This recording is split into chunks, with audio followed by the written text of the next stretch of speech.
তো ভাই কিছুদিন ধরে দেখছিলাম ইনস্টাগ্রামে মোদিজির একটা গেম ভাইরাল হচ্ছিল বিশাল পরিমাণে, তো গেমটা আমি আমার ফোনে ইনস্টল করেছি, তো দেখা যাক গেমটা কীরকম।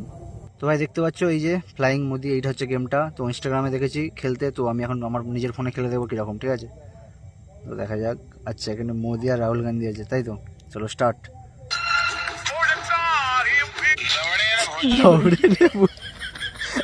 আচ্ছা আরেকবার স্টার্ট করা যাক।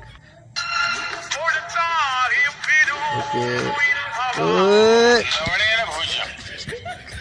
বড়া গেমটা কে বানিয়েছে ভাই? আচ্ছা আরেকবার স্টার্ট করা যাক, দেখি। মোদি উড় মোদি উড় মোদি উড় মোদি উড় মোদি মোদি মোদি মোদি মোদি। অনেকটা এসে গেছি ভাই। তো ভাই জানি না গেমটা কে বানিয়েছে, বাট মানে মারাত্মক গেম বানিয়েছে। তো তোমরা যারা এই গেমটা তোমাদের ফোনে খেলতে চাও, তো এর লিঙ্ক আমি দিয়ে দেবো, বা তোমরা আমাকে মেসেজ করতে পারো, আমি তোমাদের ডিএমএ ডাইরেক্ট সেন্ড করে দেবো।